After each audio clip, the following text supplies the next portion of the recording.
ସୁଭଦ୍ରା ଯୋଜନା ଲାଭ ପାଇବା ପାଇଁ ଲକ୍ଷରେ ଅଧିକ ଯୋଗ୍ୟ ମହିଳା ସେମାନଙ୍କର ବ୍ୟାଙ୍କ ଆକାଉଣ୍ଟ ଡିବିଟି ସକ୍ଷମ କରିନାହାନ୍ତି। ଏହା ବ୍ୟତୀତ ସେମାନେ ଏପର୍ଯ୍ୟନ୍ତ ଇକେୱାଇସି କରିନାହାନ୍ତି। ଏହି କାରଣରୁ ଓଡ଼ିଶାର 2,50,000 ଅଧିକ ଯୋଗ୍ୟ ହିତାଧିକାରୀ ସୁଭଦ୍ରା ଯୋଜନା ଆର୍ଥିକ ସହାୟତା ପାଇନାହାନ୍ତି ବୋଲି ରାଜ୍ୟ ସରକାର ସୋମବାର ଦିନ କହିଛନ୍ତି। ଏଥିରେ କୁହାଯାଇଛି ଯେ ଏହି ହିତାଧିକାରୀଙ୍କର ତାଲିକା ବ୍ଲକ, ପୌରପାଳିକା ଏବଂ ନଗର ନିଗମ ସ୍ତରର କର୍ତ୍ତୃପକ୍ଷଙ୍କ ପାଖରେ ଉପଲବ୍ଧ।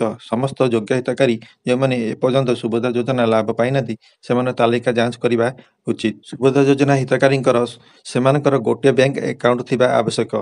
ବ୍ୟାଙ୍କ ଆକାଉଣ୍ଟ ହିତାଧିକାରୀଙ୍କ ଆଧାର ନମ୍ବର ସହିତ ଲିଙ୍କ ହୋଇଥିବା ଆବଶ୍ୟକ। ଆକାଉଣ୍ଟ ଡିଟିପି ସକ୍ଷମ ହୋଇଥିବା ଆବଶ୍ୟକ। ହିତାଧିକାରୀମାନେ ସୁଭଦ୍ରା ପୋର୍ଟାଲରେ ବାୟୋମେଟ୍ରିକ ପଦ୍ଧତି ମାଧ୍ୟମରେ ସେମାନଙ୍କର ଇକେୱାଇସି କରିଥିବା ଆବଶ୍ୟକ। ଆବେଦନକାରୀମାନେ ଏହି 4ଟି କାର୍ଯ୍ୟ ପୂରଣ କରିବା ଆବଶ୍ୟକ।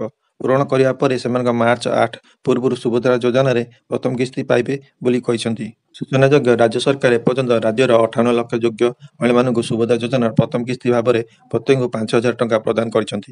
ଦ୍ୱିତୀୟ କିସ୍ତି 8 ମାର୍ଚ୍ଚ ଅନ୍ତର୍ଜାତୀୟ ମହିଳା ଦିବସ ଅବସରରେ ହିତାଧିକାରୀମାନଙ୍କୁ ପ୍ରଦାନ କରାଯିବ ଯୋଜନା ରହିଛି। ଏଠି ମୋର ଓଟିପି ନମ୍ବରଟା ମୁଁ ଦେଇଦେଉଛି। ଦେଖନ୍ତୁ, ଏଇ ଯେଉଁ ଘର ଭିତରେ ମୁଁ ଓଟିପି ନମ୍ବରଟା ଦେଇ ସାରିଲା ପରେ କନଫର୍ମ ହେବା ପରେ ମୁଁ ବର୍ତ୍ତମାନ କ୍ଲିକ୍ କରିବି। କଲା ପରେ ଦେଖନ୍ତୁ, ଏଠି ଦେଖନ୍ତୁ ମୋର mapping status enable for DBT clear ଅଛି ମୋର। ତ ଏଠି ମୋର ବ୍ୟାଙ୍କ ନେମ୍ଟା ଆସିଗଲା ଏୟାରଟେଲ୍ ପେମେଣ୍ଟ ବ୍ୟାଙ୍କ।